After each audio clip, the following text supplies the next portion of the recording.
আল্লাহ রাসূল সাল্লাল্লাহু আলাইহি ওয়াসাল্লাম বলেন বাইনামা রাজুলুন ইয়ামশি বিতরিক ওয়াজাদা গুসনা শাওকিন ফিত তরিক। একজন ব্যক্তি রাস্তায় চলতে চলতে তিনি রাস্তার মাঝখানে একটা কাঁটাযুক্ত ডাল দেখতে পেলেন, কাঁটা দেখতে পেলেন। এরপর কি করলেন? ফাআখারাহু, তিনি কাঁটাটা দেখে কাঁটাটা তিনি ফেলে দিলেন রাস্তার সাইডে। চলার পথে উনি কাঁটা দেখতে পেয়েছেন, তো কাঁটা দেখতে পেয়ে বুঝতে পেরেছেন যে এই কাঁটা তো ক্ষতি করবে। আমি না হয় দেখতে পেলাম, সবাইকে দেখতে পাবে নাকি? যে কেউ তার উপর দিয়ে হাঁটতে পারে, পায়ে হেঁটে হোক অথবা যানবাহন তার উপর দিয়ে নিয়ে যেতে পারে, সে তখন ক্ষতিগ্রস্ত হবে অথবা যানবাহন ক্ষতিগ্রস্ত হবে। উনি তখন করেছেন কি, যে এটা তো কষ্টদায়ক জিনিস, তখন উনি কাঁটাটা নিয়ে অন্য জায়গায় ফেলে দিয়েছেন যেখানে সাধারণত মানুষ যায় না।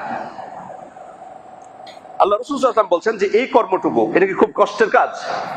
মোটেই কষ্টের না।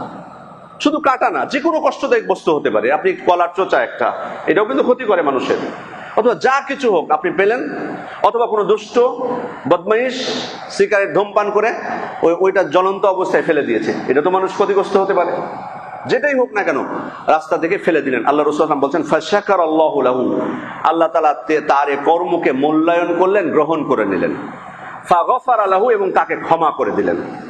সুনানে আবু দাউদের বর্ণনা এসেছে ফাআদখালাহুল জান্নাহ, আল্লাহ তাকে জান্নাতে প্রবেশ করালেন। সুবহানাল্লাহ।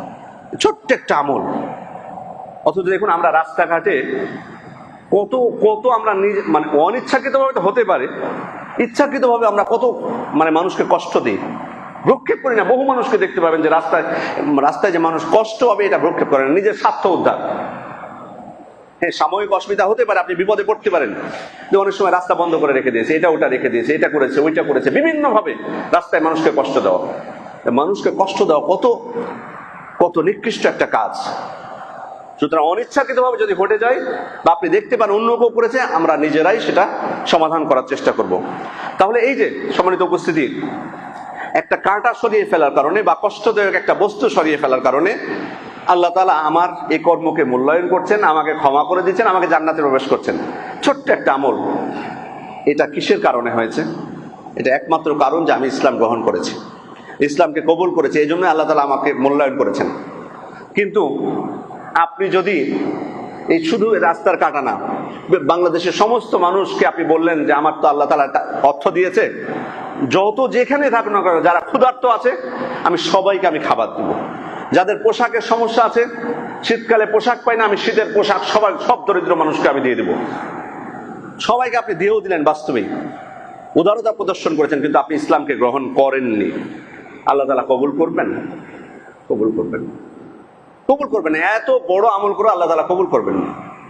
ওমা মানাহুম আন তুকবালা মিনহুম নাফাকাতুহুম ইল্লা আন্নাহুম কাফারু বিল্লাহি ওয়া বিরাসূলিহি, তাদের কাফেরদের তাদের যে অর্থ সাহায্য বা দান সেটা কবুল না হওয়ার একমাত্র কারণ হচ্ছে ইল্লা আন্নাহুম কাফারু বিল্লাহি ওয়া রাসূলিহি, তারা আল্লাহ এবং রাসূলের সাথে কুফরি করেছে। তার মানে ইসলামে প্রবেশ না করলে আমার ওইটার কোনো মূল্য নাই। এত এত বড় আপনি আমল করেছেন, এতজনকে সহযোগিতা করেছেন, অথচ আল্লাহ গ্রহণ করছেন না সেটা। কিন্তু একটা শুধুমাত্র কষ্টদায়ক বস্তু রাস্তা থেকে ফেলার কারণে আল্লাহ সেটাই গ্রহণ করে ফেলছেন। কত বড় নিয়ামত এটা! এই দিনের বরকতটা কত! এটাই ইসলামের শ্রেষ্ঠত্ব, এটাই ইসলামের সৌন্দর্য। সম্মানিত উপস্থিতি।